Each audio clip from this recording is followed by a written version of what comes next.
Good afternoon. I would like to acknowledge that we are hosting this event on the traditional territories of the Tonquatching Council and the Kwamandun First Nation. Back in 2018, for the first time, Yukon government has jointly worked together with the Yukon First Nation governments to work with Yukon First Nation policy. In late 2020, it was adopted and came into effect on February 22nd, 2021. The Yukon First Nation procurement policy provides certainty to investors in the Yukon, provides a seat at the table for Yukon First Nation businesses, and it provides an opportunity for us to build relationships and work together for Yukon. When change happens, there is uncertainty. We find that the best way to face uncertainty is to learn about it. That is why we are here today. I am looking forward to listening to our panelists and learning with them and from them, and I hope you do too. Thank you to everyone for participating, to our guests and to our organizers. Masicho. Thank you, Michelle. I would like to call upon Grand Chief Peter Johnston to speak about the Truth and Reconciliation, the UFA, and Chapter 22, and how this came to be for procurement.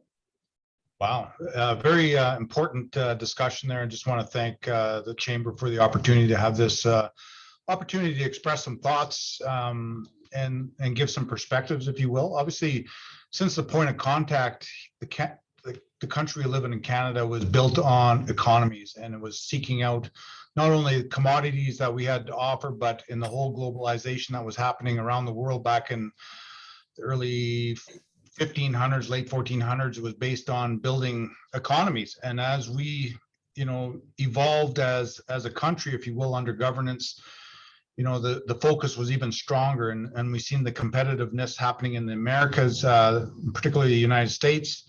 Canada wanted to be equally as not only as competitive, but seeing the benefit of having the country come together. And we had the building of the Canadian Pacific Railway that bridged the coast to coast, which obviously had major impacts not only to the economies of Canada, but very major impacts to we as First Nation people, Indigenous people of the land.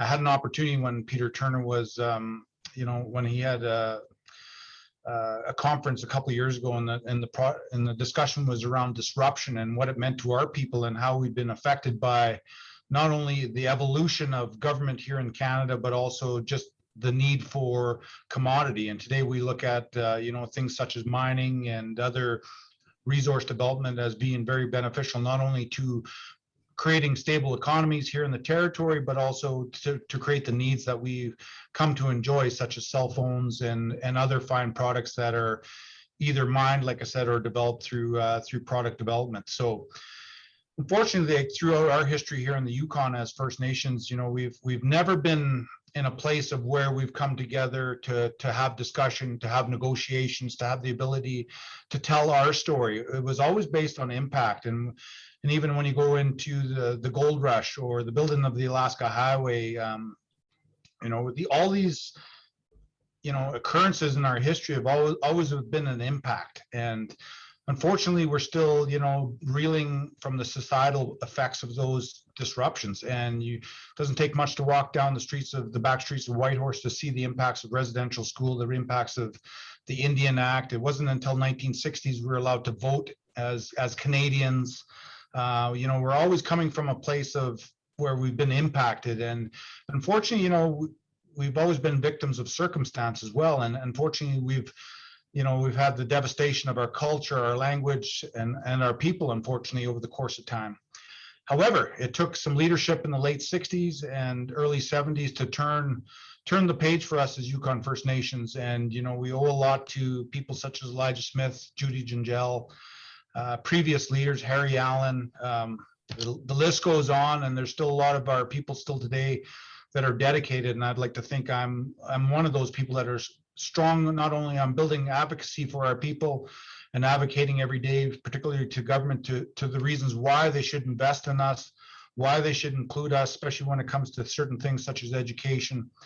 But when it comes to building strong and meaningful relationships, that's what our self-government and land claim agreements afford us to do. And I see Ranj along with Nils in the room, and we owe a lot to those individuals particularly Ranj, that has had the opportunity to work on our side, if you will, as First Nations, and to work within the community and to see where our challenges are still here today, not only when it comes to capacity building, but just how we've not always had the opportunity to progress. And, you know, it takes a lot of not only goodwill and political guidance to move us into places, but it takes also a place of education. And I know that there's people such as Pat, along with Ben, that are also, and Alex, that are on the panel, Stanley, that have dedicated their lives now to changing the course of action. And it takes people such as myself as a political, you know, advocate to help support this development. But now we have things such as the Chamber, which is now an institution that is there also to help not only leverage and to help build that relationship, but bring people together. And when we have that ability to be in the same room, which it wasn't, like I said, a short 50 years ago, we weren't even allowed in the room. We weren't even allowed to be in a social establishment to have a pint of beer with our friends. We had to give up our Indian status in order to have those benefits. Where today we are now not only negotiating, but we are now building that partnership and relationship. And now we've come to fruition such things as the procurement policy, which is taken some political heat. And it's not because of, I think, you know, a lot of cases, the way we deliver things, but it's still that age-old attitude about the reflection on how they look at us as Indigenous people. And they look at us through the lens of a societal place as that First Nations get everything, you know, it was, you know, we're still giving the best education. We're still getting free healthcare. Yet when you look at those modern commodities that we're getting, it's at the bottom of the barrel, and it's, you know, we get less than, and all we want is to be treated equal. And everybody says, well, you should be treated equal like everybody else. But the problem is today, you know, we've never come to that place of equality yet. And that's why we need certain things such as the procurement policy. We need certain relationships that gives us not the upper hand, but gives us the ability to be compatible or comparable to what's going on in the modern life. My grandmother, you know, she lived into 94. She never gave me any wealth from a material or from a financial perspective. It was more from what she gave me from a traditional aspect, because there was the wealth wasn't there. It wasn't passed down from her mother or her father. But today, you know, like hopefully when I move on to the next world, that I'll be able to leave some substance when it comes to financial commodities for my family. And this is where the game is changing. You know, like I look at my Daisylean Development Corporation, that's also online, and our Clarke limited partnership in my own home community. We have goals now and aspirations to become billionaires within a short period of time, within my lifetime. And how that will benefit our people going forward is yet to be determined, because I think this is the opportunity for us once again to dream, to have the ability to see what we want to have for our families. And at the end of the day, we just want to be a part of it. And we want to be a part of our society. We want to be a part of the territory. We're not here to do anything more than, you know, just help lead. And that's, you know, the basis of our agreements. And, you know, now that we're coming into, you know, 28 years of the implementation of our agreements, you're starting to see the benefits. And when we're able to see the impacts in the downtown core right behind me and the evolution of where we're going, you know, we're projecting in the right way. And I think it's based on, like I said, it goes back to building those strong and meaningful relationships. At the same time, the education is desperately still needed. And, you know, it's part of my daily, why I wake up every day is to hopefully change a little bit of the world today, especially for our next generation. And there's the social aspect, which you got to hand it to Ben and you know, the First Nation Wildfire in particular, that are taking economics to a different level, and it's taking it back to the place of simplicity of helping and insulating and supporting our youth that is, you know, beneficial to where we need to go. So I could talk for hours on many different things, and economic development has always been a passion. Investing has always been a passion for myself. And I think it's forums such as this, unfortunately, we're not together, but at some point we will be once again, that where we can start networking and starting to build that relationship. And leadership needs to play a pivotal role, not only in creating that relationship with the mining community or the business community, but we all have a role in it at the end of the day in regards to our institutions. So just want to thank the Chamber for the opportunity to speak today, and going Chief for this, for your time. Thank you. Thank you, Grand Chief. Our next speaker is the Honourable Nils Clarke, Minister of Highways and Public Works. and he'll speak about the importance of the Yukon First Nation procurement policy. Thank you very much, everyone, and thank you for the always thoughtful comments of Grand Chief Johnston, and fantastic to see everyone. And I concur with Peter that it will be great when we can all meet in person again, and we hope that that is certainly very soon. Thank you to the Yukon First Nation of Commerce for inviting me here today. It's always a privilege and a pleasure to participate in events like this. And before I go any further, I would like to recognize that I am calling in from the traditional territories of the Kwanlin First Nation and the Ton Quechan Council. Today's event focuses on what it takes to build strong and meaningful business relationships with Yukon First Nations. Strengthening relationships with Yukon First Nations has been one of the cornerstone commitments of our government, both in the new government and in the prior government prior to the spring election. Over the past few years, we have worked together, government to government, on creating and implementing the Yukon First Nations procurement policy. This policy marks an important step forward in our continued journey towards reconciliation and honors our commitments under Chapter 22 of the final agreements. The collaborative manner in which this policy was developed is a first for our government, and we're hoping it can serve as a model for future partnerships in other areas.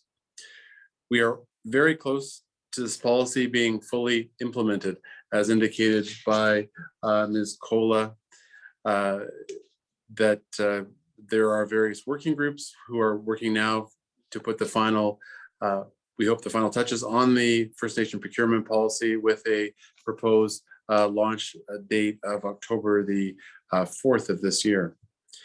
Considering how far we have come, I think it is important to reflect on the shared vision we had when this process started. Our vision was simple: put economic reconciliation into action by helping Yukon First Nation businesses build capacity and become more economically self-reliant. I believe that we are starting to see our vision come true. We are seeing success stories such as partnerships forming between Yukon First Nation businesses and non-Yukon First Nation businesses, as well as people accessing the business registry. On the ground during the floods this spring and into the early summer, I heard stories of the business registry being used to find businesses quickly to help with the flood response. This is an example of a first sign that this policy is working. The benefits from the policy do not stop with Yukon First Nation businesses. Every Yukon business that wants to do business with government can benefit from this policy. Local businesses that partner with Yukon First Nations, whether by hiring First Nation employees or subcontracting to First Nation businesses, will have an advantage over competitors from outside of the Yukon. I am confident that we will see partnerships form that will contribute to our common goals of growing the local economy, building local capacity, increasing job opportunities, and creating economic certainty. As we move closer to full implementation of the policy, I know that Yukon First Nation partners and industry will continue to meet and work tirelessly to ensure this final phase is successful. And on that topic, I have been briefed during the course of the summer on the various working groups, and I certainly urge that good work to continue to reach the deadline. There's still work to do in the future, but I am confident that the relationships we build during this process will help us in fully achieving our vision. I would like to close by taking this opportunity to say thank you to the Yukon First Nation Chamber of Commerce for hosting this event. Without your continued support, we could not be where we are today. I would also like to thank all of the representatives of the various First Nation development corporations for attending. Your work is integral to the success and the future success of Yukon's economy. I look forward to seeing what we can achieve together in the future.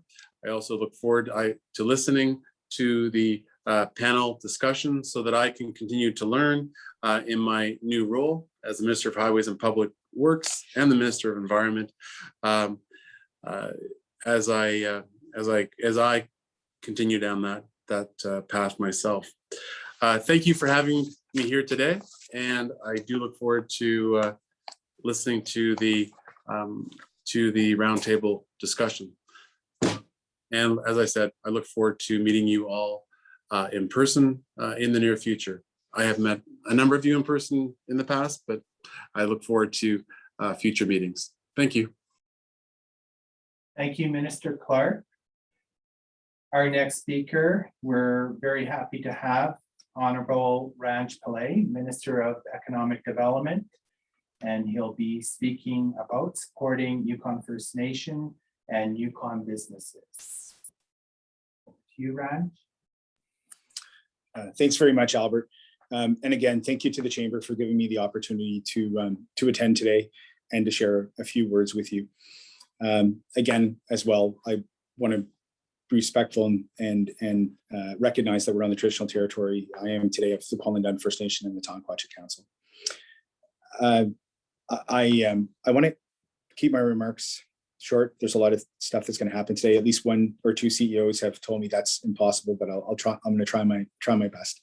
I want to thank the directors, Michelle, and in your role in your leadership role, and as well, Albert, but all the folks that are on today that are CEOs of corporations and Grand Chief. You know, what happened over the last year was people have been extremely courageous in having really sensitive, difficult conversations that have had to happen for a long, long time.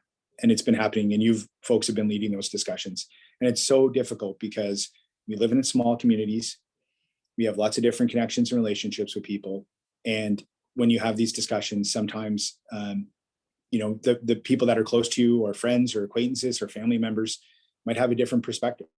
But the group of people that are on today, because of your belief in your convictions and your values and understanding commitments and handshakes and commitments that were made between Yukoners to Yukoners a long time ago, you've been able to break through on this topic. And it's been a long time coming. I think quickly about doing work on the 5-year review of Chapter 22 and what has happened over the short period of time, be procurement or breaking trail, some of these major policy decisions that have been done, and the credit's owed to folks who've had, again, been ready to have those conversations. And I can look at basically every single person on this screen, and you've all been in part of those discussions. And I thank you on behalf of Yukoners for the work you've done.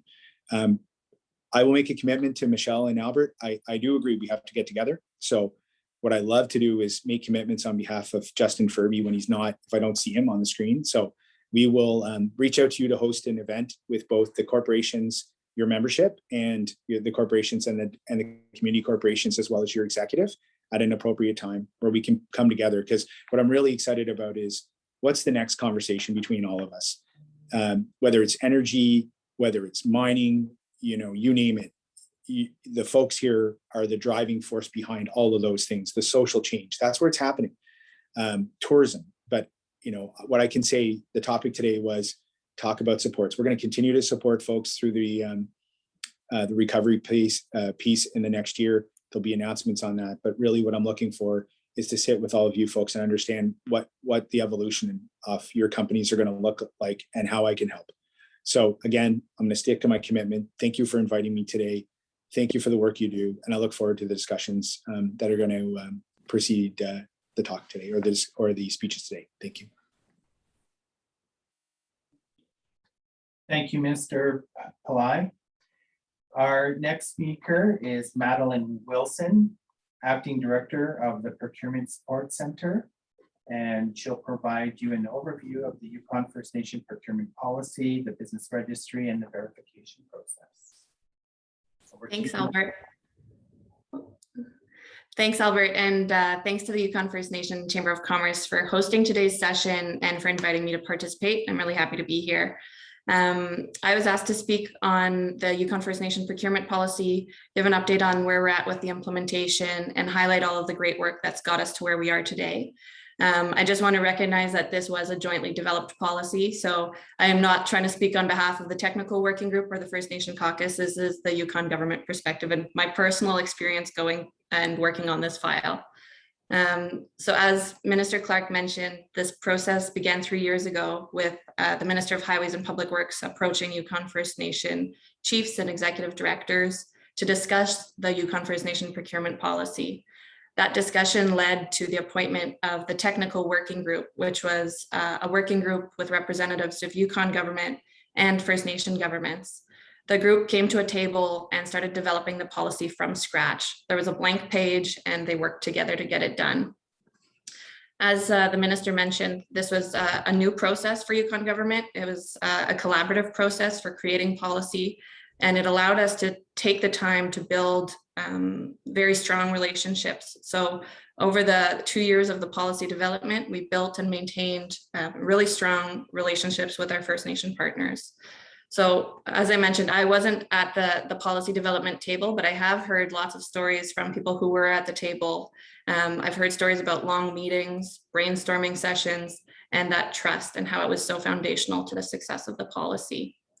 So after 2 years of hard work, the policy became a reality in 2020. It was December 2020 when the policy was approved and endorsed in a joint announcement with the First Nation leaders and Yukon government.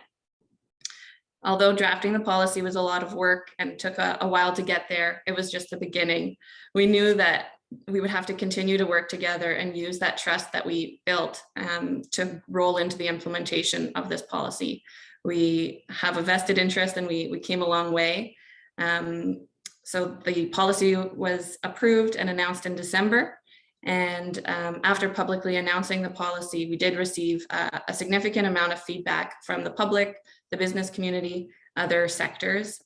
So we took the time to get it right. We took the time to continue working on the implementation together, and we phased the policy in different phases. So the feedback received led to the establishment of an industry working group, which started meeting in December 2020. I'm sure many of you on the call were part of those meetings. So thank you for your participation and your support. The industry working group was formed to share information, to hear concerns, while staying focused on the policy's intended outcomes. Working together with the technical working group, we jointly decided to phase in the implementation of the policy. The additional time provided us all the space to continue to work with the partners and the stakeholders to develop processes, tools, and training to ensure a successful implementation. So we continued to work together, and it was a long series of meetings, but the industry working group has been really key a really key group involved in moving this forward. We've met for many weeks in a row, many hours of long detailed discussions about procurement, about the Yukon First Nation procurement policy, and we've co-developed a lot of tools to roll out to support this implementation. So the first phase of the policy came into effect in February, on February 22nd, and that saw the introduction of a series of measures. Some of them could be unbundling or the capital planning meetings, sharing information. On April 26th, we saw the second phase of the policy come into effect, and that saw measures such as set-asides, labor levels, different tools being used in tender documents to see the implementation of this policy. In April, we also launched the Yukon First Nation Business Registry, which was co-developed with the Yukon First Nation Chamber of Commerce, which has been a great success, as Minister Clarke mentioned.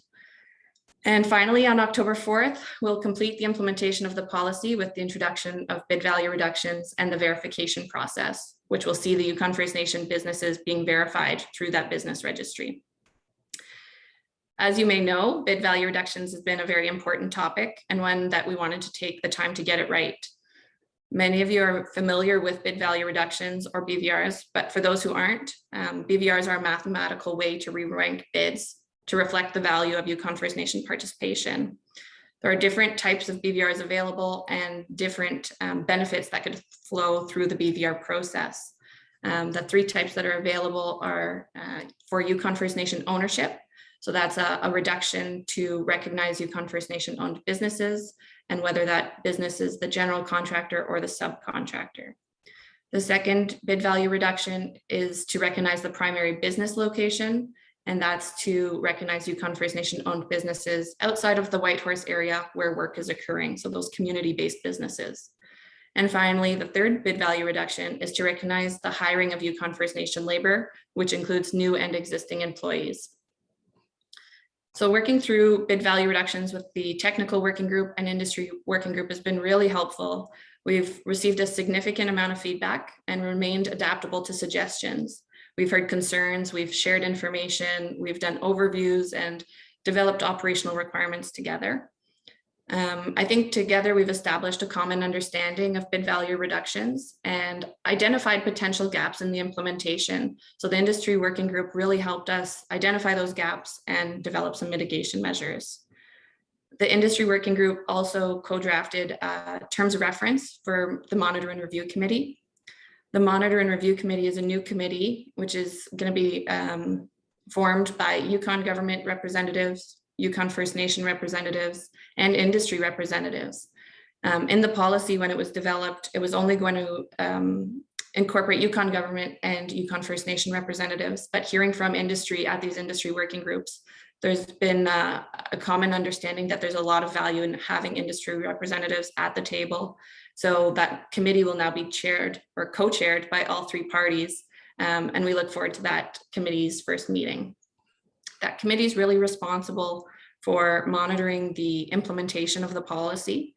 So they'll be tracking to see if there are any issues or unintended consequences, and that Monitor and Review Committee will step in and make a recommendation for immediate action.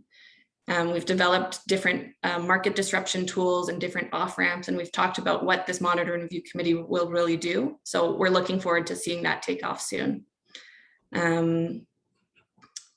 Thanks to the industry working group for identifying some of the unintended consequences that we've already seen. The major one that stood out to us was the definition of Yukon First Nation labor. Originally, it only included a few points to recognize new labor hired, and that was intended to incentivize businesses to hire new Yukon First Nation employees. However, once we started including this language in the tenders, it was brought to our attention by the industry working group and by suppliers that might encourage people to lay off Yukon First Nation employees and to rehire them to be able to qualify for this labor reduction. When we heard this, we acted quickly and discussed the issue with the technical working group. We all agreed that it was an unintended consequence that we didn't want. So that wouldn't help us achieve the outcomes of the policy. So working with our partners, we stepped in quickly and we adopted the language. Within 2 months, we rolled out a new labor level definition. And I think that really highlights the importance of bringing the different minds to the table. We discussed the implementation together, we identify potential issues, and we react quickly together. Before I wrap up, I just wanted to briefly talk about the verification process and how key that is to the development of the policy. So the verification is verifying that businesses do meet the definition of a Yukon First Nation business as per the policy. And that process has been really shaped and informed by the industry working group discussions. We've developed tools and processes and guides, and we're excited to be almost ready to implement it. It goes live as of October 4th. We're also working really closely with the Yukon First Nation Chamber of Commerce on developing and rolling out phase 2 of the Yukon First Nation Business Registry, which will see the integration of the verification process into the online system. So over the next few weeks, we'll continue working with the Chamber to transition the business registry over to the Chamber for operation. And we're looking forward to seeing that registry list of verified businesses to get the benefits from the policy. So although there's still a lot of, I am just wrapping up. So there is a lot of work left to do, but we'll continue to move forward and work together. I personally have been really honored to work on this project. I'm proud of the progress that we've made together, and I'm really thankful for all the strong relationships that we've built. I look forward to seeing the policy in full implementation, and thanks for letting me speak. Thank you, Madelon. it was great working with you during this process.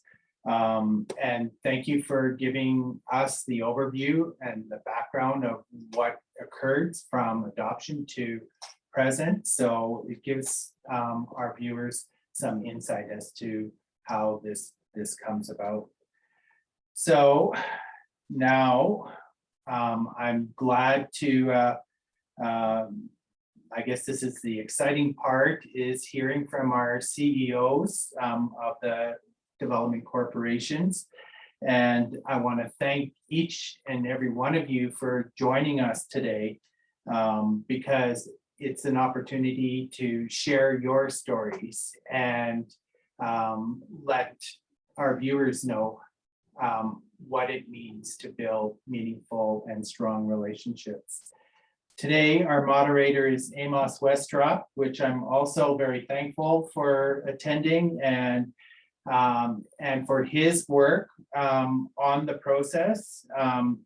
He's worked with Yukon government and the Yukon First Nation caucus to help shape the procurement process, the business registry, and its implementation. So thank you, Amos. So I'm going to turn it over to you and take it away. Thank you very much, Albert. Good afternoon, everyone. I think the introduction of the Yukon First Nations procurement policy has, at least for me, raised a number of interesting and important questions. For example, what is the role of Yukon's business community, including First Nation and non-First Nation businesses, in advancing the objectives? How are partnerships and commercial relationships developed between First Nation and non-First Nation businesses that lead to mutual benefit and perhaps reduce some of that economic leakage? When approaching or engaging a Yukon First Nation business, are there do's and don'ts? What are the types of structures that Yukon First Nations deploy when it comes to their corporate interests? And finally, when it comes to reconciliation, how does economic development contribute to reconciliation? So I'm hoping that today we're going to get into these and other questions with this, what I'll call a very distinguished panel, consisting of leaders of Yukon First Nation owned companies or corporations. And so I'd like to now go through and introduce each of our panelists, starting with Jani Djokic, who is the Chief Executive Officer of the Notchonayakdun Development Corporation. That is a development corporation owned by the Notchonayakdun. And I'm hoping Jani is going to talk to us about the corporation's experience creating partnerships with Victoria Gold, mining services companies, as well as exploration companies conducting mineral exploration within the Notchonayakdun traditional territory. Welcome, Jani. Ben Asquith is the Chief Executive Officer of the Dadagai Development Corporation. That is the development corporation of the Ta'an-Quachin Council. And of course, we are sitting in the Ta'an-Quachin Council's traditional territory today. He is also, as was mentioned, the president of the Yukon First Nations Wildfire, which is a company that has a focus on Yukon First Nation youth development, as well as non-First Nation youth development in relation to the provision of wildland fire protection and prevention services. Welcome, Ben. Alex Doepel is the Chief Executive Officer of the Doepel Capital Investments. It is owned by the Champagne and Asiatic Trust. And of course, it is a big player in the local construction industry. Pat Titus is the Executive Director of Kluane Community Development. That is a limited partnership operated for the benefit of Kluane First Nation citizens. Welcome, Pat. Danielle Bottle is the Community Economic Development Coordinator for the Daysleen Development Corporation. That is a corporation that serves both Teslin Tlingit citizens as well as people resident within the traditional territory of the Teslin Tlingit Council. I'm hoping we might hear a bit from Danielle on the Nesutlan Bay Bridge project and some of the partnerships that may be emerging through that project. Stanley Noel is the Chief Executive Officer of DNDDC Development Corporation, which is a corporation owned by the Ross River Dene Council of Government.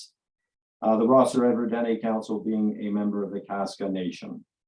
You'll note that earlier on this week, there was an important announcement in relation to Faro and the Van Gorda site purchase plan. I'm hoping that Stanley might talk to us a little bit about that today as well. Ron Gartshore is the Chief Executive Officer of the Carmax Development Corporation.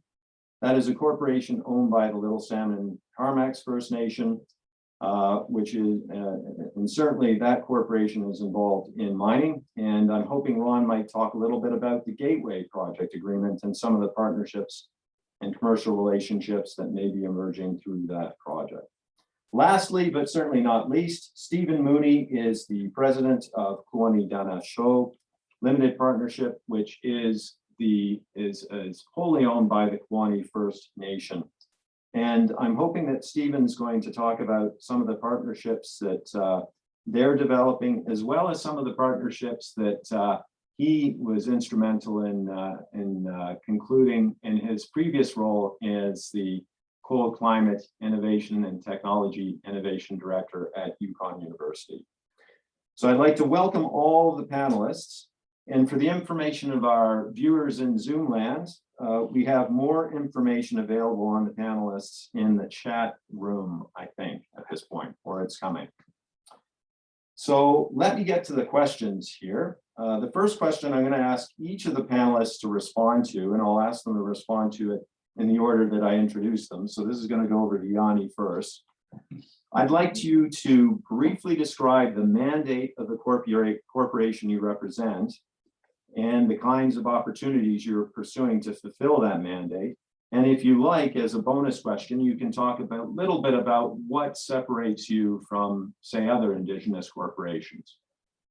Can do. Well, thank you, Amos, and thank you everybody for having us here today. I'm excited to get the opportunity to speak amongst my colleagues, partners, and hopefully, future partners and colleagues as well that are on this call today. So as Amos said, I'm the CEO of the Natural Dun Development Corporation. We are a part of the very complex economic landscape of the First Nation of the Natural Dun. We are here to oversee, sponsor, and participate in business opportunities that promote, protect, benefit, or enhance the economic, social, or cultural well-being of the First Nation of Natural Dun and its citizens. Primarily with the intention to further implement nationhood, self-government, and self-determination as part of NND's overall vision.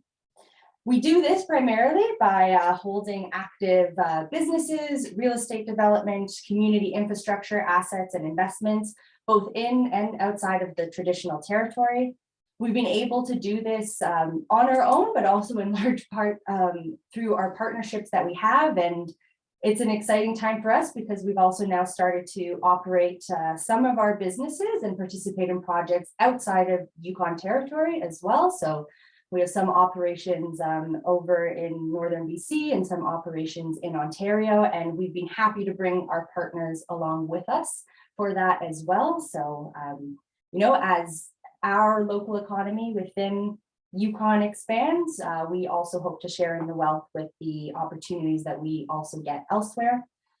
We participate or have historically participated within mining, as Amos alluded to, but also recognizing the larger supply chain and opportunities that lead to a healthier mining economy. So we've been focused primarily on restoration, reclamation, and remediation, environmental consulting and engineering with partners such as Tetra Tech. I think that's our oldest partnership to date. That's been over 10 years. And Core Geosciences and Ecofor. We also have been participating largely in the aviation sector with not only non-Yukon First Nations partners such as Alcan Air and Capital Helicopters, but also with some of the other development corporations that are here on the line. So happy to see us investing in larger opportunities together. And recently we've been getting into the food sovereignty and food security realm and green energy development. That's been, with our partners at Solvest and Cold Acre, North Star Agriculture. So when you go to the grocery store and you see those Cold Acre herbs and greens that are there, actually NNDDC owns one of the hydroponics units that's growing those greens for the territory. So through that partnership, we were able to bring in one of the two first hydroponics units to operate on that large commercial scale. So to sum it all up, we then get to participate in these partnerships and reinvest back into community. So we seek to invest back into our community, nation, people, language, and culture, all towards self-sufficiency for the First Nation of Natchez-Nayakdun. Thank you, Jani. I now want to turn it over to Ben Asquith. Same question, Ben.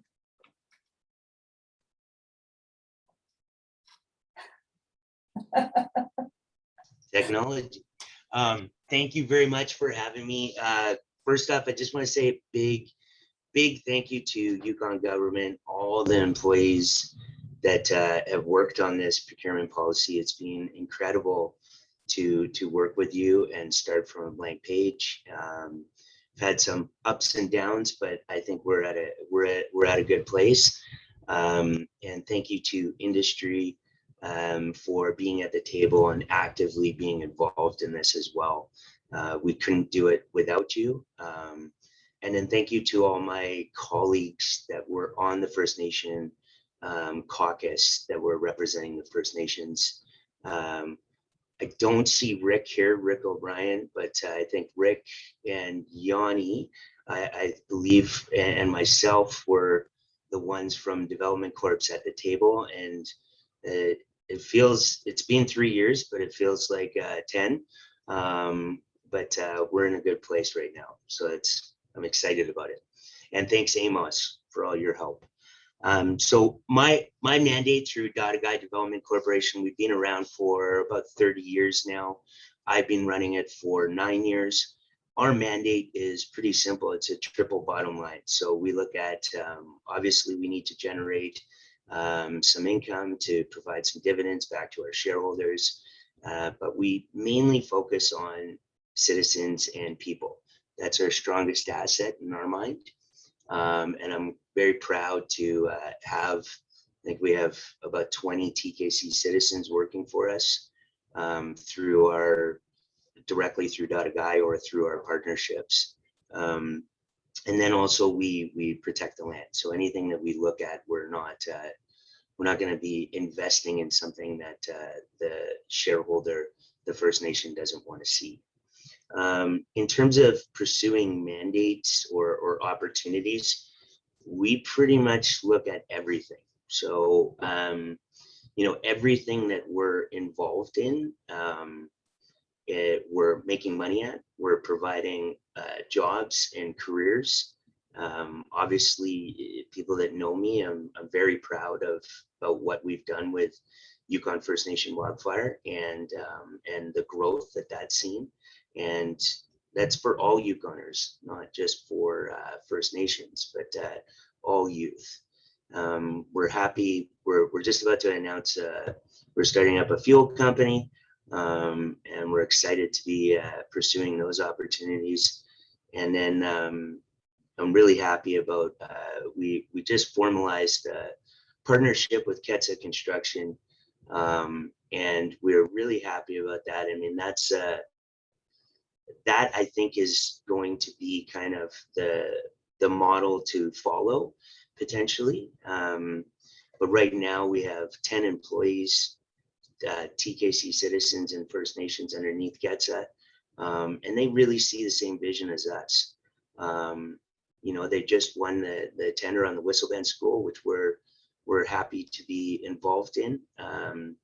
And we're working on numerous other projects. So I'll leave it at that, but thank you very much for having me. Thank you very much, Ben.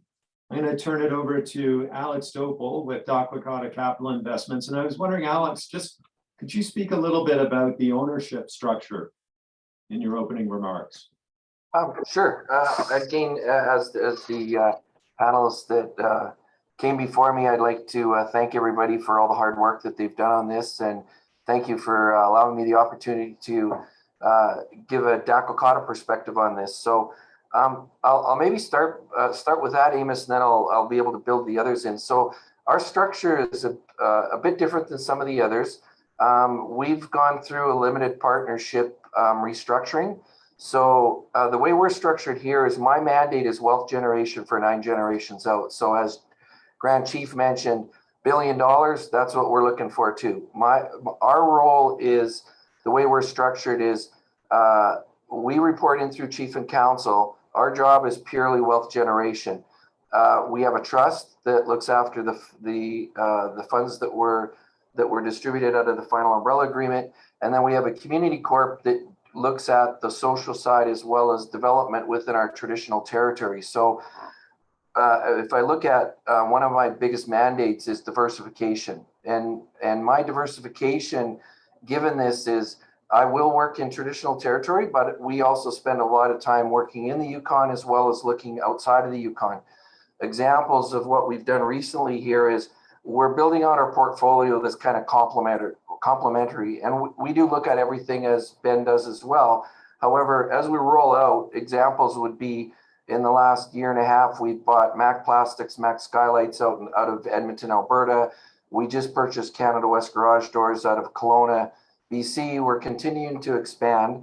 We're looking for anything from partnerships, joint ventures, equity, and again, local and outside of the territory. Our main focus, if I'm looking at the time that my group spends, we're spending more time outside of the territory than inside of the territory, but we're making sure that we stay connected with the local economy that's going on. We do have good investments in the Yukon, and we've got partnerships with multiple First Nations here. We also subcontract out to non-First Nations. So again, our structure is making us a little bit unique. So I'm allowed to focus purely on the wealth side. When it comes to the social side of it, I contribute back to Champagne-Asiac on the social side by generating wealth, and that wealth gets redistributed back up to the trust, which is then reallocated through government, from the trust through government and out to the community corp, and then that's how I provide assistance in building that social capacity within Champagne-Asiac.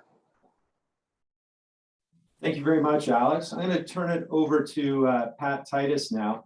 And Pat, given the uniqueness of the organization that you represent, I'm wondering if you could just give us a bit of a description or distinguish the community development partnership that you run from, say, your typical development corporation. I think we've lost Pat, so we're going to go to Danielle Bottle. And actually the same question I think applies, Danielle. If you could talk to us a little bit about what makes the Des Moines Development Corporation a little bit different from the Development Corporation arm of the Des Moines Tlingit Council, that'd be great. Welcome, Danielle.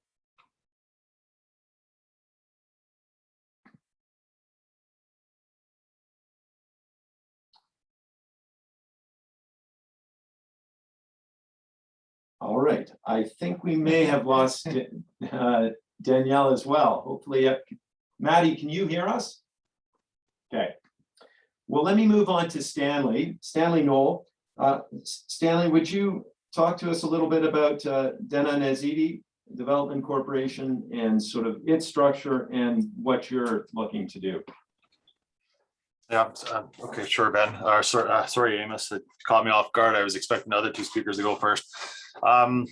Well, I guess the key thing that I'd focus on with our corporation, Ross River Dennet Council, what really distinguishes us, Amos, from most other First Nation Dev Corps and communities is that, as people know, Ross River is a non-self-governing First Nation, in that they don't have a land claim or a modern treaty, and consequently compensation funds that went along with it.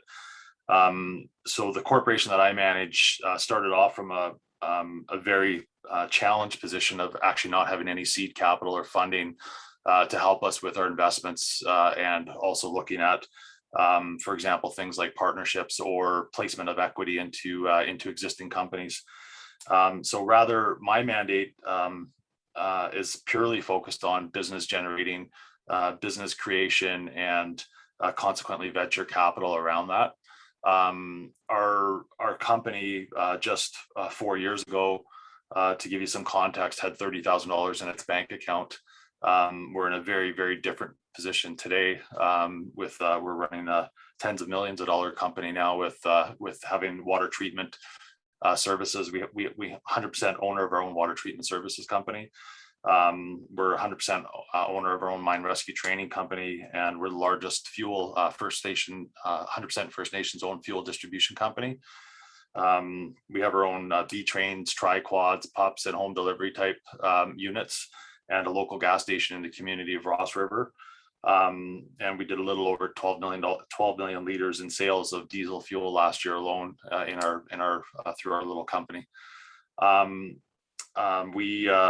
We're very much focused on remediation. I'd say 95% of our business currently is focused on mine remediation, Yukon Zinc, Ketsa Mine, Faro Mine, and other smaller projects in the traditional territory. And many of you might know my colleague Stuart Van Bibber, who manages Denicho Environmental, again, another 100% owned subsidiary of ours. Like everybody else, job creation is also a big part of what we do. My management team consists of 7 full-time community members from Ross River now. So we've got people that manage each of the different divisions or separate subsidiary companies that I just mentioned. Yeah, I'll leave it at that, Amos. It's fair to say that we are very, very much focused on building and owning companies at this point in time, because we have to. We don't have any other source of investment capital. We have to generate capital by creating companies, and it's been a pleasure. And like Alex, I'm looking forward to that $1 billion target is where we're headed, and we fully expect to have enough opportunities in our traditional territory to achieve that. Yeah, thank you, Stanley, and thank you for describing some of the challenges that those nations that don't have final agreements are facing. I think that's really helpful context. I'd like to pop back up to the Daysling Development Corporation, and Grand Chief Peter has volunteered to supply an answer. I understand we're having a bit of a technical difficulty reaching Danielle, so Grand Chief, over to you. Well, thank you very much. And I had the opportunity, obviously, to be in Teslin most of my adult life, let alone grow up there during the 70s and 80s and into the implementation of our agreement. So I was very fortunate to sit on many different capacities, and the last being two-term member for the Daysling Development. So when I was in leadership in Teslin, we always work towards having a very beneficial relationship. And this is what makes us different, I think, and compared, and no offense to the other nations, we have a very strong relationship with the municipal government, and that led us into community development plans that allowed us to dream a bit what we wanted our community to look like. We have a very successful business development arm called Clarke Limited Partnership that was established in 1997. We own things such as Coca-Cola. I'm not even actually up to date in regards to what we own today, but a very diverse portfolio when it comes to investing. The biggest complaints we always got back from the citizens is what's happening in Teslin, in downtown Teslin. You're focused on investing in wineries in British Columbia, you're focused on investing in hotels in Whitehorse, whatever it may be. We're not seeing a lot of economic development opportunities for our people in the downtown core, let alone in our traditional territory. So the thought there was to develop, based on our community development plans, that there was opportunities for us not only to partner with the village of Teslin, but also to take on some of the roles such as fire smarting.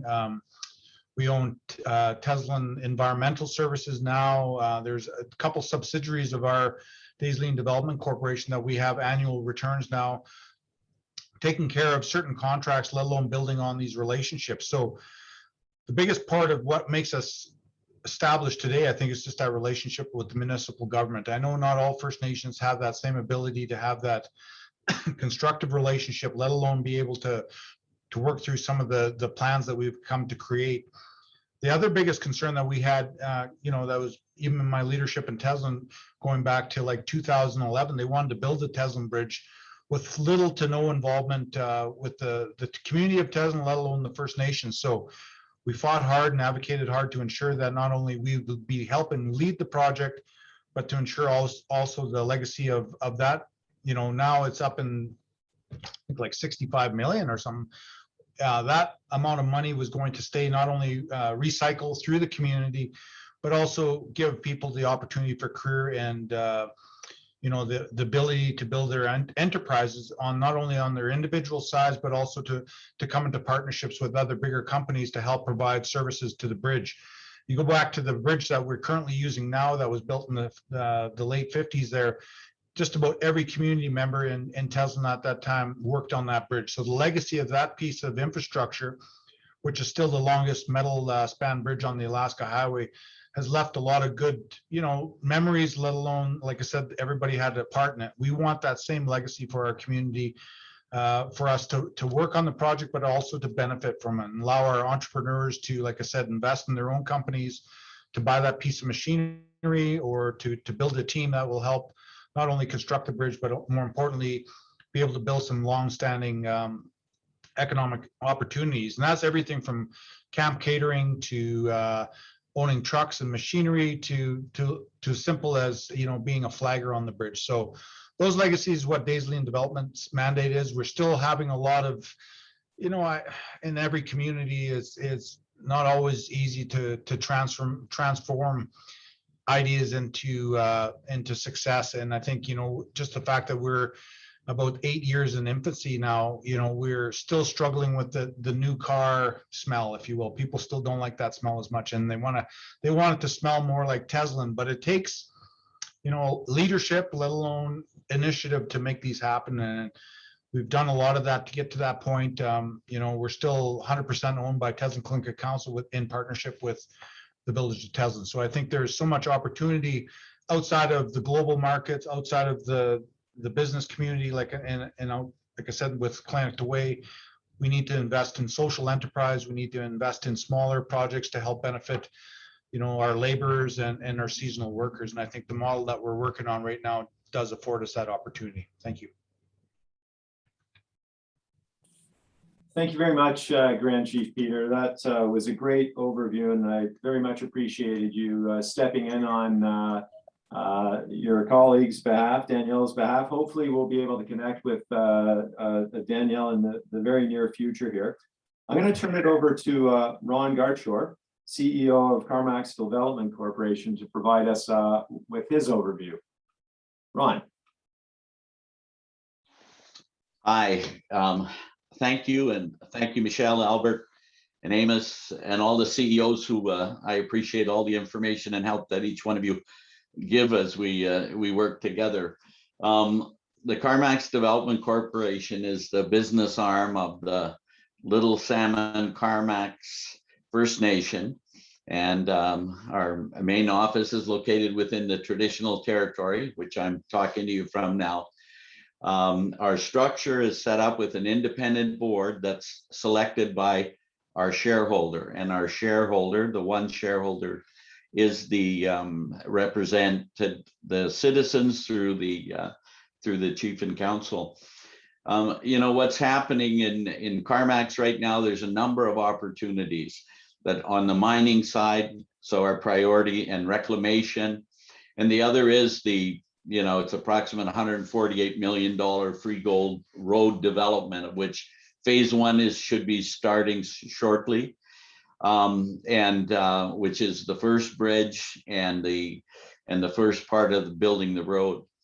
The commitment that has been made by the First Nation to open up that area, as well as in working with Selkirk First Nation to the north, is going to create many opportunities. So in part of our strategy has been to work with bordering traditional territory. So Selkirk Development Corporation, ourselves, are looking at kind of like the model in Gwich'in. How do we manage in terms of the road and the equipment if you're going to be building a road through those traditional territories? So we're looking at some joint collaboration. Yukon Energy Line, the other way, we're working with Stanley's organization to see how we work together to ensure that the we're working together so that there are opportunities. So in terms of the businesses, you know, the meaningful relationships, we want to make it as easy as possible, but we want to play a, you know, a significant role in development.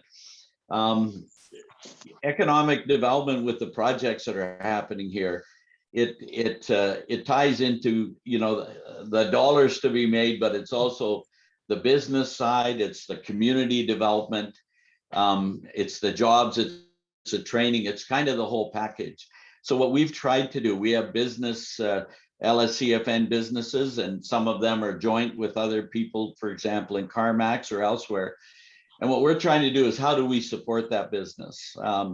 We don't need to own every grader as a dev corp. How do we work with those companies and support them locally? So we have in the past a lot of real estate developments, some very good projects that create income. But right now there's a real focus. You know, CarMax has been talked about being the hub of the Yukon. Well, as I look at it over the next 10 to 20 years, it's going to be. And so we're welcoming businesses to work together. Some of our business development, you know, I've been involved with Tetra Tech up in Gwich'in country in Northwest Territories, and a joint venture still going for 20 years. So we've arranged a good CDC Tetra Tech joint venture, but we have also a 100% owned Shoshone Environmental, owned by LSCFN citizens. So we're working together to develop other businesses. There's a lot of names out there, and I'm not going to go through the list.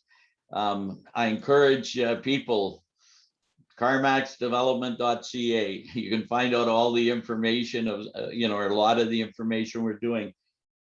But we want to work together with businesses. We want to create wealth, not for the citizens here, for ultimately our shareholders, but we want to see businesses throughout the Yukon and in CarMax succeed. So our point, and I thank you for the opportunity to be here, is we want to see win-win-wins for everyone. And I want to thank also the Yukon government for all the hard effort. And we said before this, if there's any real tough questions coming, we're going to send them all to Madelon or the ministers, because that's their job on policy. We're not going to talk about the last 100 years. And Peter gave an excellent, you know, history for us to give us the context. So I'm just grateful. We want to do business. We want to work together. And I was going to get a card and hold it up with my phone number, but you can find us. Just go to our website, and thank you for the opportunity. Thank you very much, Ron. As the moderator, I'm going to make sure you get at least one difficult question. They can't all go to Maddie, unfortunately. I want to turn things over to Stephen Mooney. Stephen, would you like to talk to us about what you're doing with Guani Dana Show, please? Sure. And yeah, we've had some technical difficulties. We lost the internet in our building, so we'll have to talk to our landlord, that Ron Daub from from Old Crow up top. Yeah, so you know, the goal for Dennis Show, it's to generate wealth and build partnerships in a manner that honors the culture and the values of the Koala First Nation citizen.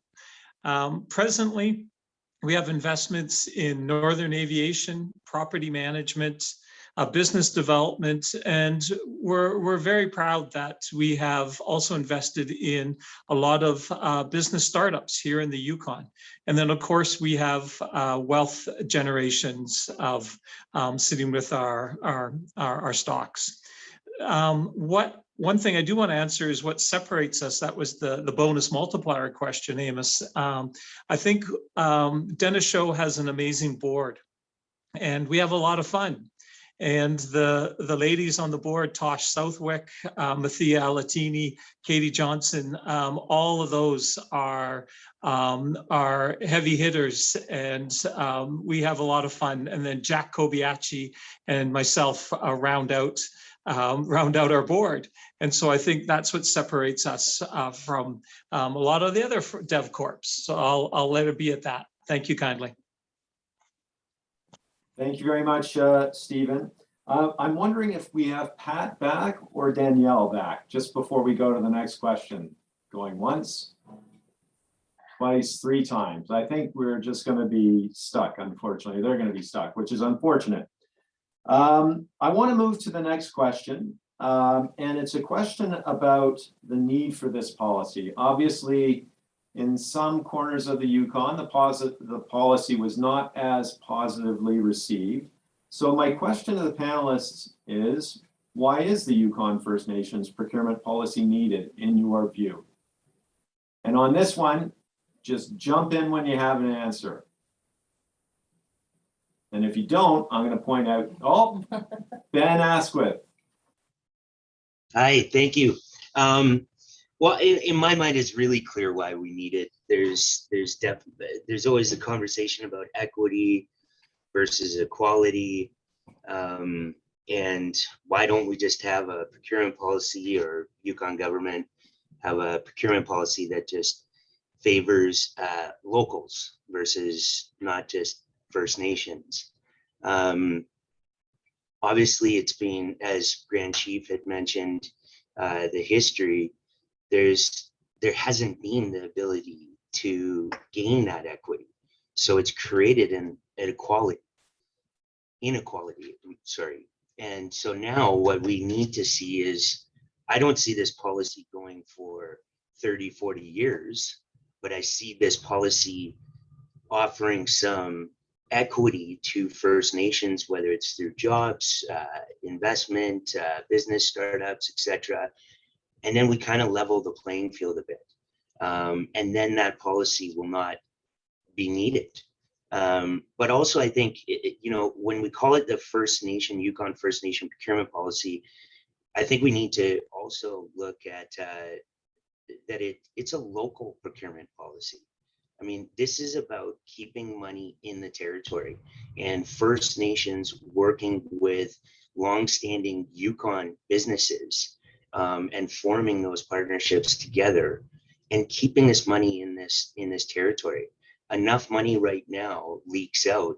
I think you've all read the article that my colleague Paul Gruner and my board member had in Up Here Business about sticky money. That's what we need. We need to keep the money in the territory. We need to grow First Nation owned companies, and we need to continue to grow Yukon owned companies as well. Thank you, Ben. I think, Stanley, did you have your hand up as well? Yeah, I did. So I'd like to also answer your question, and I'd like to answer it with some context. As anyone in the Yukon knows, the reality is the Yukon is largely a large portion of our GDP in the Yukon is a result of federal and territorial spending and inflow of federal and territorial, or let's call it taxpayer funds, to support the growth of the territory and infrastructure. And that in itself,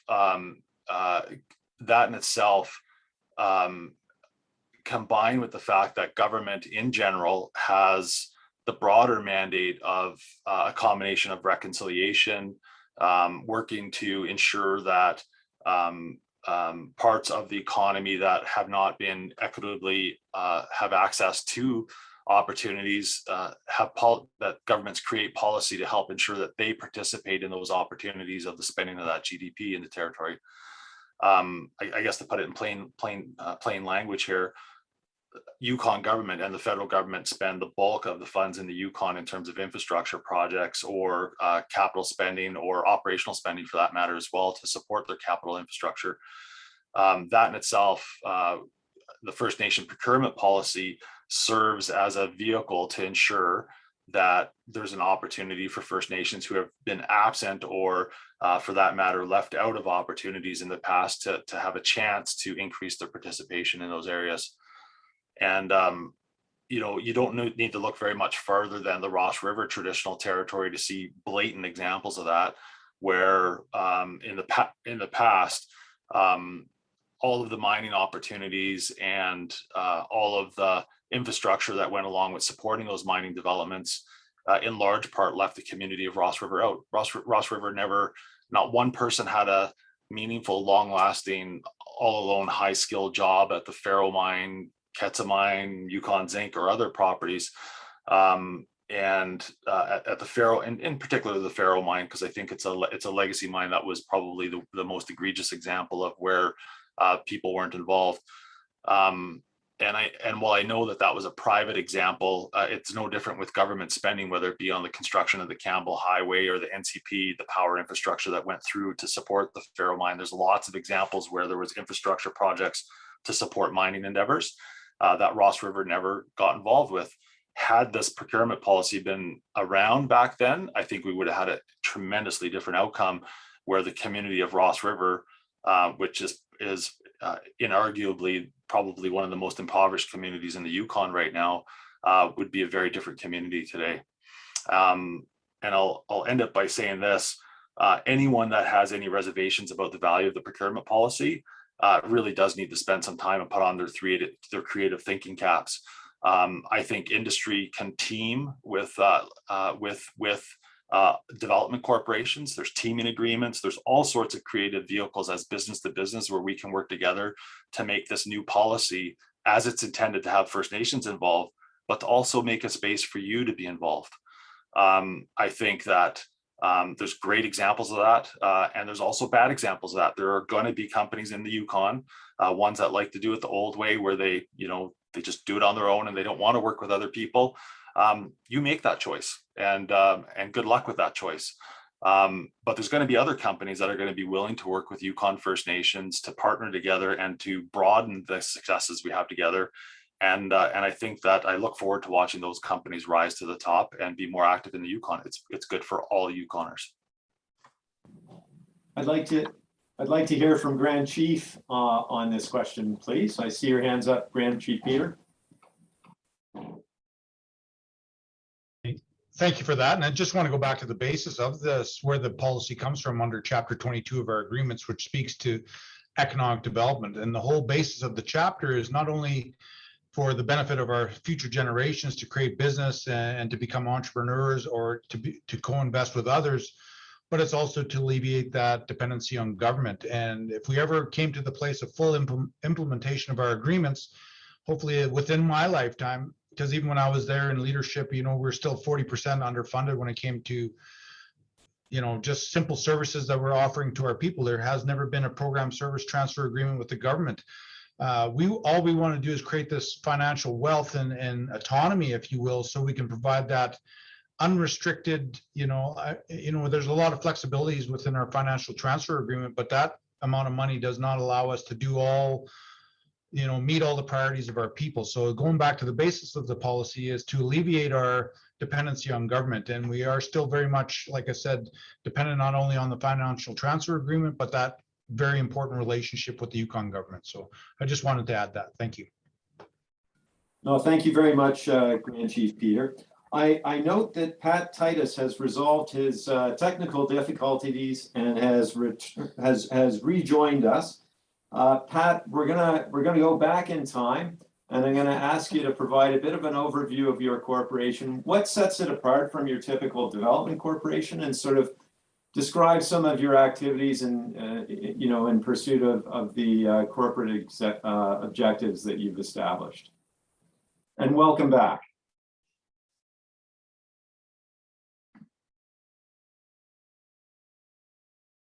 Pat, you're muted. Yeah, Pat, you're muted. Hi, folks. Yeah, sorry about that. And it's what a time to have technical difficulties. Pat Titus, I'm with the Kelowna Community Development Corporation. I'm the executive director. I've been working with the community for the last 2 years. And prior to that, I worked with the Department of Economic Development, National Development Corporation, and I was a member of the Toronto Cochin Trust and an executive director for the Toronto Cochin. I'm a Toronto Cochin member, citizen, and my approach, I guess, and what I've really liked with this community I'm working with is their approach, has the same, objectives that, I see economic development as a First Nation person. And really based on what I've been hearing there, there's all comes down to our final agreement, Chapter 22, those 3 objectives to provide Yukon Indian people with opportunities to participate in the Yukon's economy, to develop economic self-reliance for Yukon Indian people, and to ensure that Yukon Indian people obtain economic benefits that flow from our agreements. So the procurement policy provides, that insurance, I guess, for First Nation communities. As Stanley Noel mentioned there, that a lot of, their community is really impacted by industries such as mining, and not a whole lot of people were, benefit from that industry within their community. And same thing with my experience with First Nations development corporations and industry and businesses. So the approach, is based on those objectives of Chapter 22. Our mandate with Community Development Corporation, our mandate is to provide economic opportunities for our community, our people, right? So we're there to benefit our people. That's our main priorities, to develop our opportunities for community and our people. And how we do that, we do have a number of principles that we do follow. Hire local, everything is local, that we focus on our local priority. Equal opportunity for all of our businesses and all our people that live in our region and our community. Strong emphasis on capacity development, and develop our collaborative partnerships with partners, and make sure that we have sustainable growth in our community.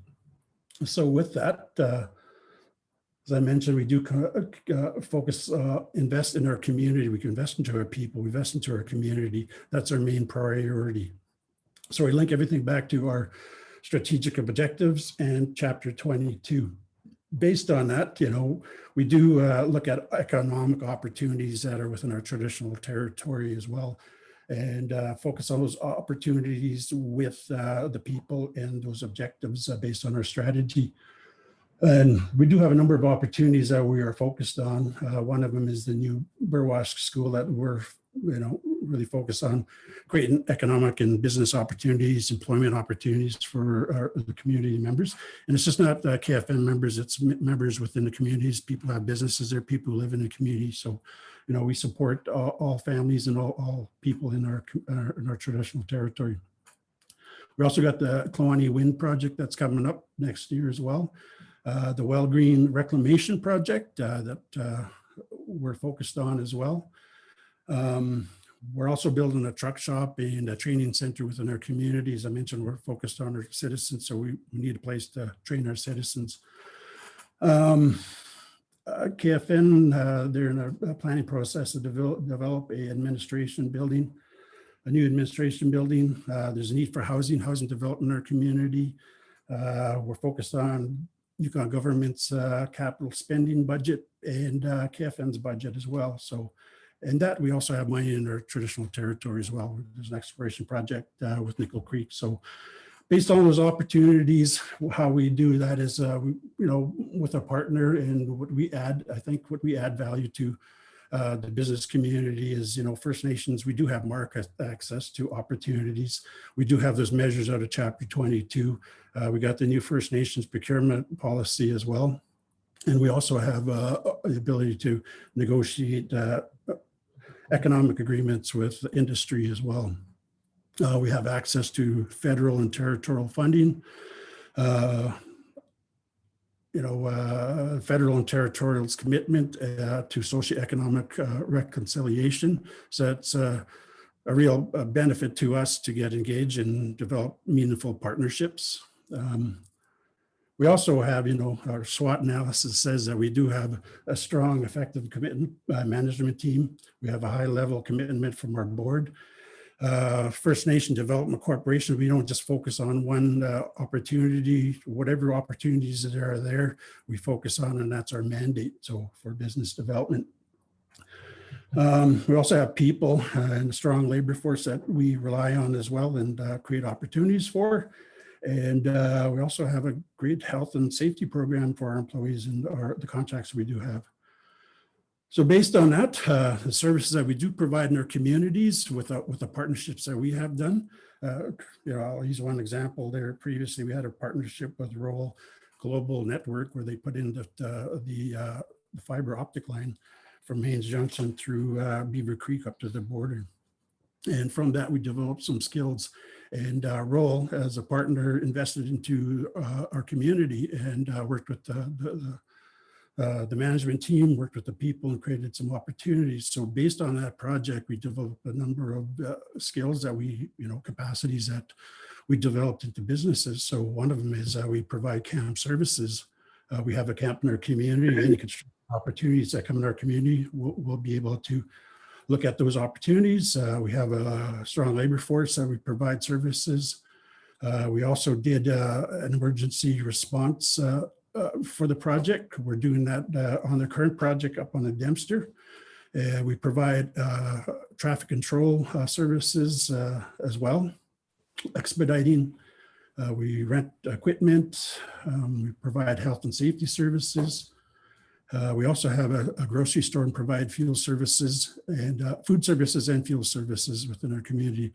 So it's based on really how we focus on the community and how we link those opportunities, what the people in the community could, what they can benefit from, right? So really benefiting from the opportunities and link them to what job opportunities are out there. So that's kind of the approach that we take.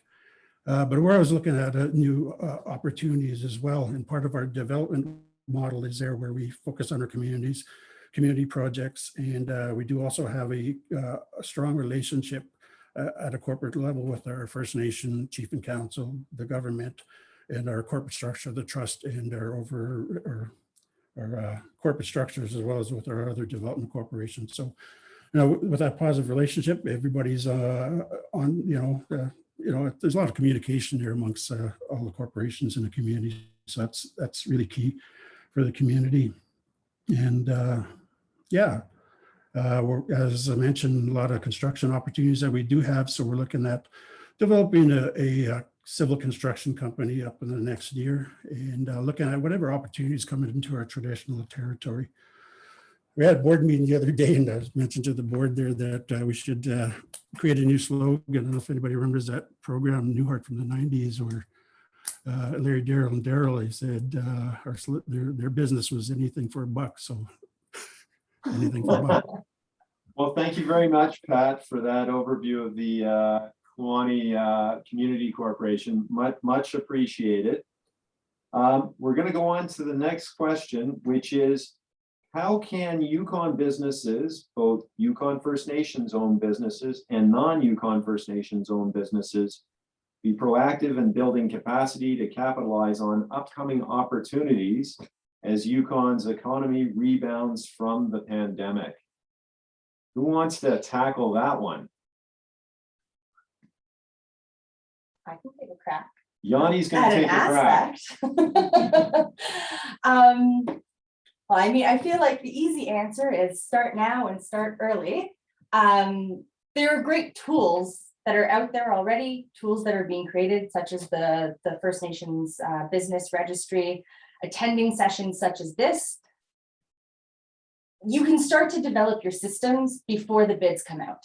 I think if industry can start to move away from only reaching out to First Nations businesses, or community representatives and organizations, only when the bid comes out, you can then do a lot of work on the forefront by developing your own supply chain, your own protocols, procedures, policies, and really integrate Yukon First Nations businesses throughout every aspect of what you do as a business.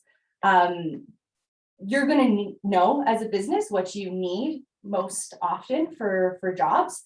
So you're going to have a general idea of the kinds of, subcontractors you're going to want, the kinds of skilled labor you're going to want. You're going to know the kinds of supplies and services you're going to need, and really do your due diligence to take stock of what is throughout the territory, but also locally within certain communities. And then also a shift that I've been seeing, which I've been extremely excited about, and I don't know, maybe getting to sit on the First Nations caucus. I got trained by Amos in policy writing, but now companies are starting to reach out and contracting NNDDC to help them write their own internal procurement policies. So really looking at how they can shift their culture as organizations and build better structures as businesses to have higher First Nations spend, higher representation of First Nations throughout all areas of their business. So, vertical development, board seats, management seats, skilled labor seats, and it's an exciting shift to see happening. So companies putting those steps in the beginning that then can easily and effectively implement those tools when opportunities do arise. Thank you, Jani. I see Madelon Wilson has her hand raised, so let's go to Madelon. Thanks. I'll just lower my hand. Yanni's point made me think of a lot of the other tools that exist that are really helpful to businesses about capacity building or getting ready for like the economic recovery after COVID. Some of the tools that came to mind for me were the 5-year capital plan. So that is a tool that Yukon government puts out every year that gives businesses more information about the large capital projects, the budget range, and where the work is going to be happening. So that's another tool that's kind of in our toolbox of building capacity in advance of projects coming down the pipe. With the First Nation procurement policy, we've also formalized capital planning information sharing sessions. So that's the third year in a row that we've held these information sharing sessions. And it's about talking about the capital plan, talking about the community contract forecast, which is another tool that gives communities a early heads up or an advance notice about large, medium, or small projects that are coming into that community or traditional territory. So I think using some of the tools in our toolbox to get a sense of what's coming and then working backwards from there on how to prepare.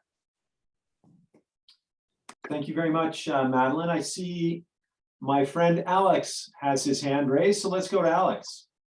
I'd just like to approach it too from a different area. So looking at, as we come out of this pandemic and go into an endemic type state, I think it's really important that everybody's fighting the same battle. We're all short on labor.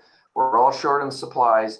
And I think using the procurement policy and First Nation and non-First Nation working together. So non-First Nation looking at the traditional territorial maps, and when opportunities come up, how can we work together to leverage that? So I'm sure we in some of our businesses, when we go into a territory, we not only look at employing as many First Nations business people that we can, but we also look at locally of the non-First Nation. So I think a point as we come through here, I think there's a responsibility on both the DevCorps and the non-First Nation companies that it's going to be together that we come out of this pandemic successful.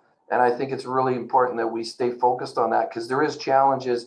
I'm hearing on our side in the business side, 2022 is just going to be as bad as what 2021 is from a recovery standpoint when it comes to labor and materials. And I see a huge opportunity if we can come together and utilize, work through this program and with this program to continue to keep the wealth in the Yukon and continue to build as we go forward.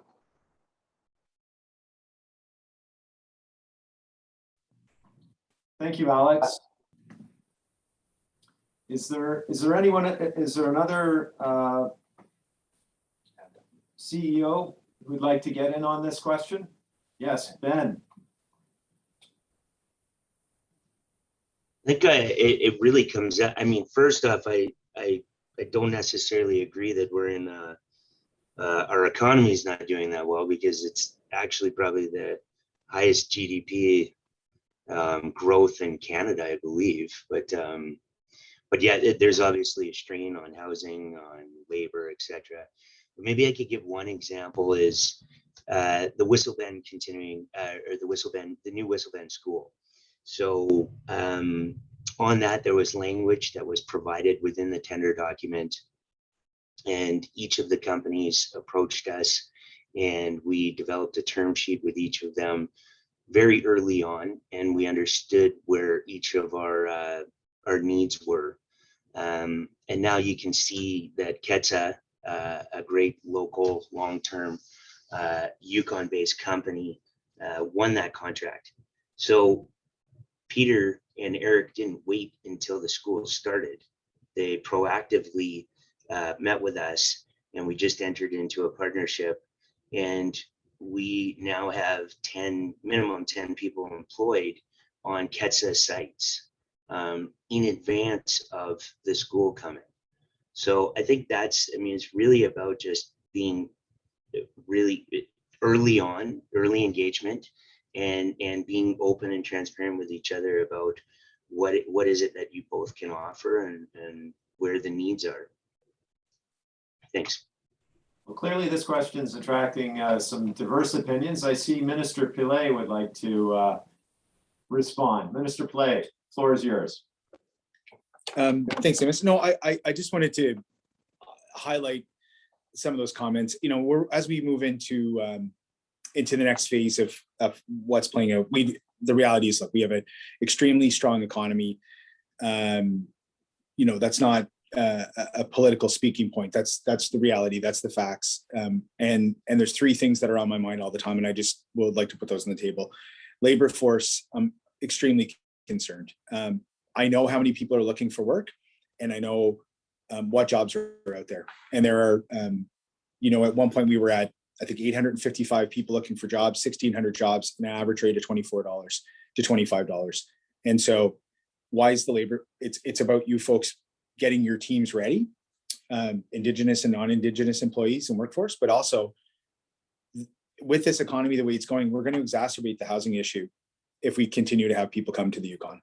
And so I just want to flag that we will be having, for folks, you will get an invite if you haven't received it yet. It's gone out to First Nations. We will be hosting on October 5th and 6th, probably the largest housing summit we've had in the Yukon.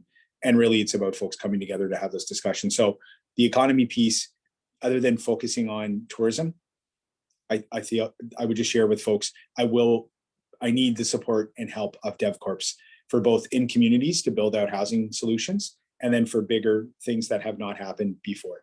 But I really believe on a recovery standpoint, we're deep into it. We had growth, we had GDP growth actually during the pandemic, 1 or 2 regions, and Ben touched on that. I don't think you have to walk very far, probably block to block in this community in Whitehorse, and you're going to find a job, and you're going to find the same thing. I've been in Beaver Creek, Burwash, D-Bay, Quani, you name it, over the last couple of weeks. And whether it's a First Nations government, a tourism operator, a construction company, we all know everybody needs people, but we have to get Yukoners to be those people, or we're going to be in a more difficult position when it comes to the housing piece. So thank you, Amos. I know I wasn't, but I think that's just want to share thoughts with you on that one. Thank you. I thought that was a very effective intervention, Minister Pillai. Thank you. I'd like to go to Pat Titus and then Ben very briefly, because Ben, you've already answered this question, I think.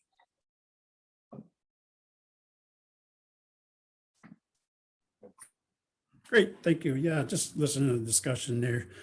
Yeah, just within regards to capacity development, you know, I think, as I mentioned there in my intro, that we are focused on our community and we're focused on the development of our people as well.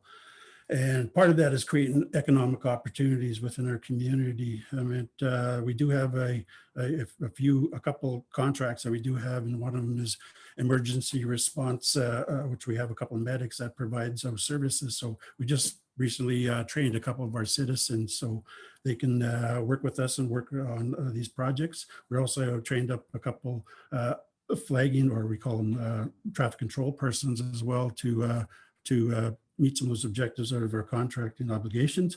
So those are opportunities there. I mean, they may be small, but you know, we're living in Burwash, our community's Burwash and the destruction area in the Kluwani Lake region, and the opportunities there are limited. So for our economic recovery, we have to look at those, creating those opportunities. Another opportunity that we do have is we've been working through contract with Yukon government on vegetation control.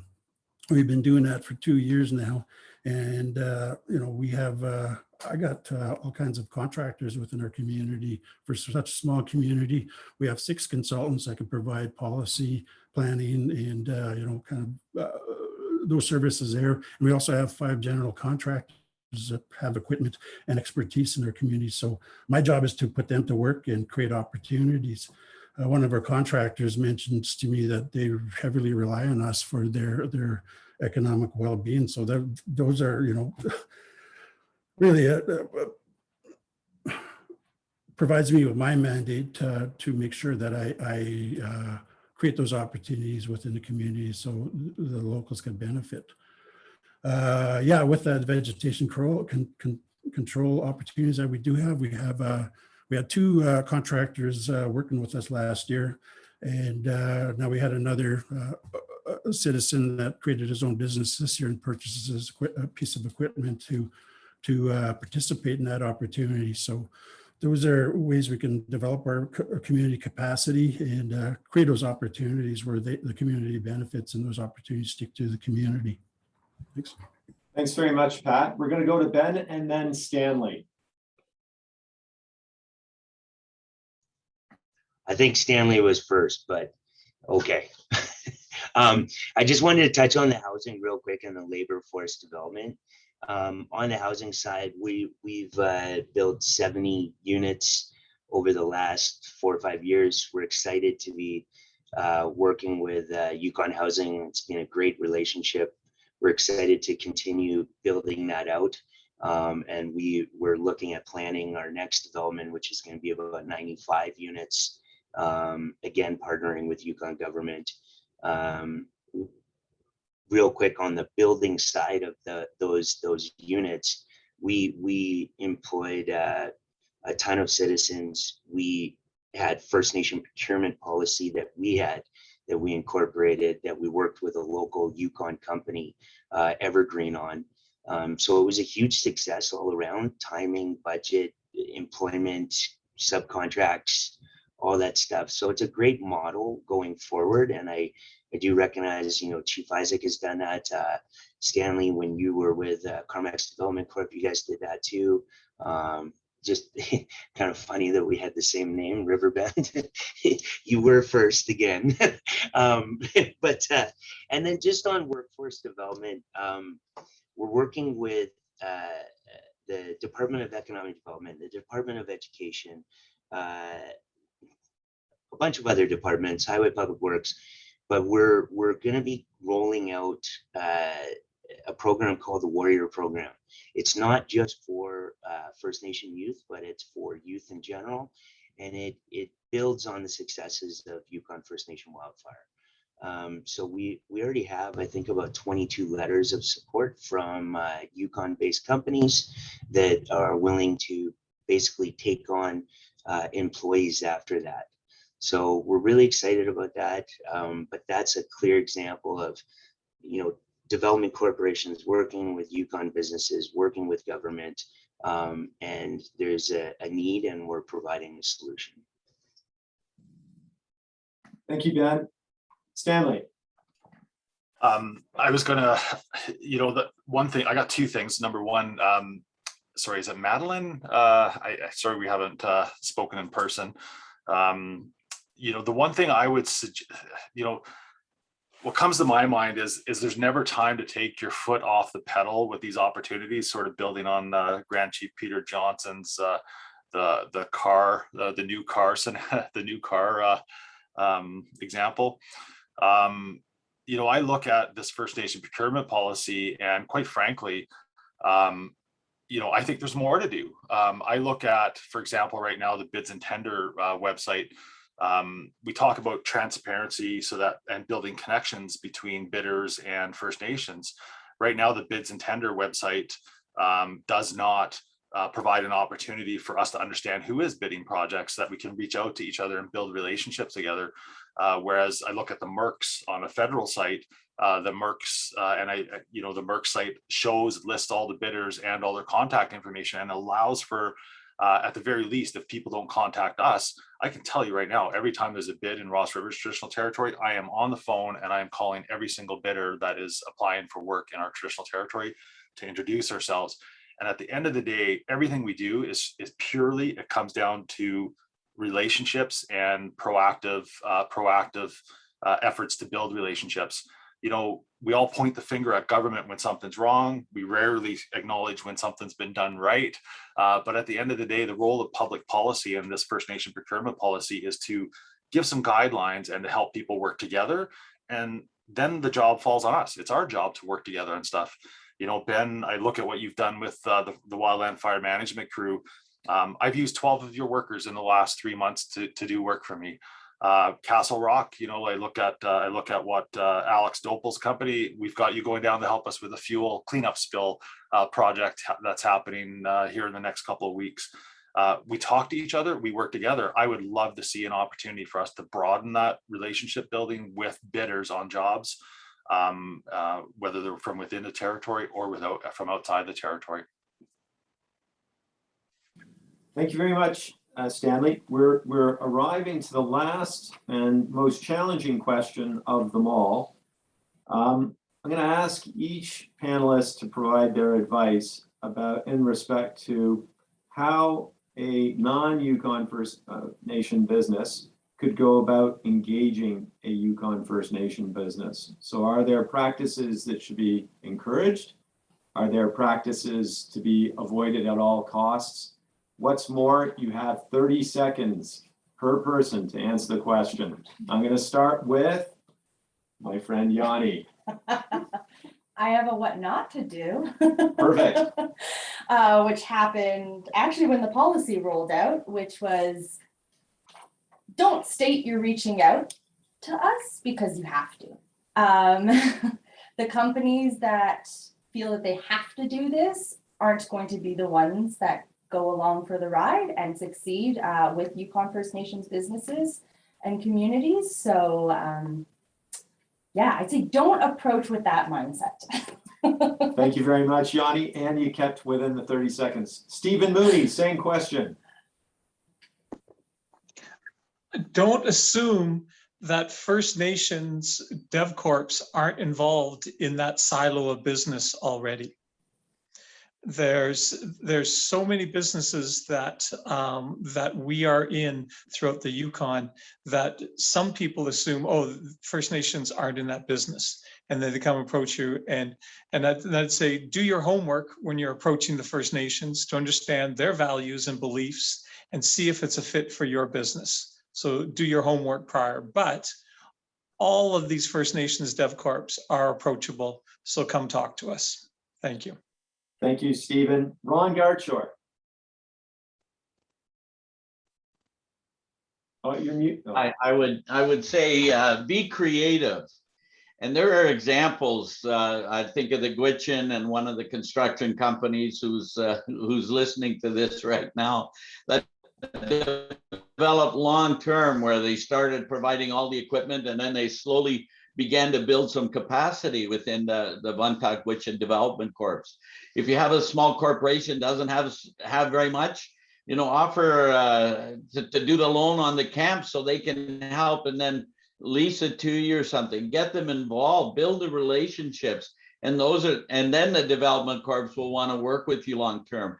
This, you know, this isn't the 1950 mining or construction era. So work with these companies, and the benefit is exceptional.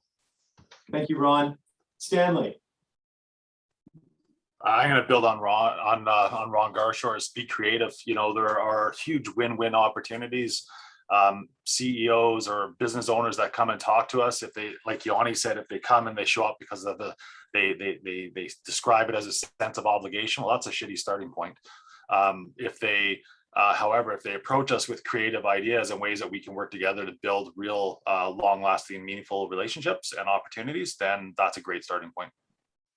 Thanks for keeping within the 30-second limit. Pat Titus. Yes, thanks. Yeah, I just think early engagement is key. Get an understanding of the community, the people, who to contact with the First Nation, the development corporation, the First Nation Trust, or the Community Development Corporation. You know, First Nations are looking to develop meaningful relationships, and Don't reach us, don't say that you reach us out to us. Don't hire a First Nation person to make that connection. As my old mentor mentioned, all you gotta do is pick up the phone. Everybody's on social media now, right? So. Thank you very much, Pat. Let's go to Alex. Well, there's not much left for me to say. I'm just going to say I agree. I think be creative, and I got to stress, do your homework, because as we discussed here at the very beginning, each of the Dev Corps and each of the First Nations functions a little bit differently. Don't make assumptions. Do your homework. Understand whose traditional territory you're coming to work into. Read the websites, understand where your point of contact is. In some First Nations, it could be through Chief and Council, others it could be through a Dev Corp, and others it could be through a Community Corp. And we wear different hats in each community that we come into. So I think it's just do your homework, be creative, and all of us are here to do business. We do consortium where we get together as First Nations and share opportunities amongst ourselves. We also want to be able to do that with non-First Nations as well. Thank you, Alex. Last word goes to Ben Asquith. Just call us. That's all. That's pretty much it. We'll help you walk through community engagement. We'll set you up with a list of TKC owned companies, other First Nation owned companies. Pretty simple. Just call 332-7898. That is some cheap advertisement there, ladies and gentlemen. I want to thank all the panelists for taking time today to share their experiences with us. I want to now turn it back to the president of the Yukon First Nations Chamber of Commerce for some closing remarks. Thank you.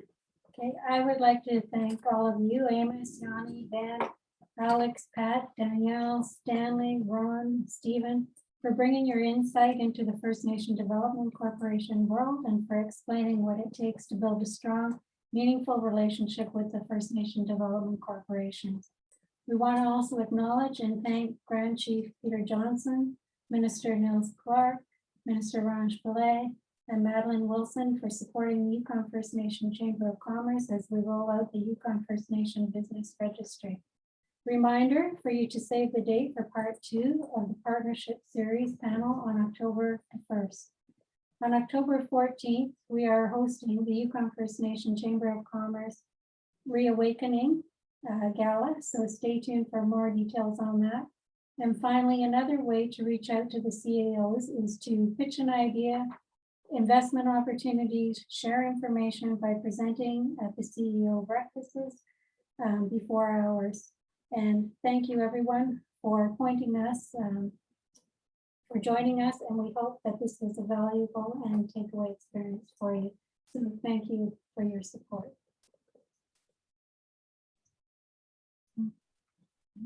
Show me on. Thank you. Thank you. Thank you very much. Thank you. It's been a pleasure. Buenas noches.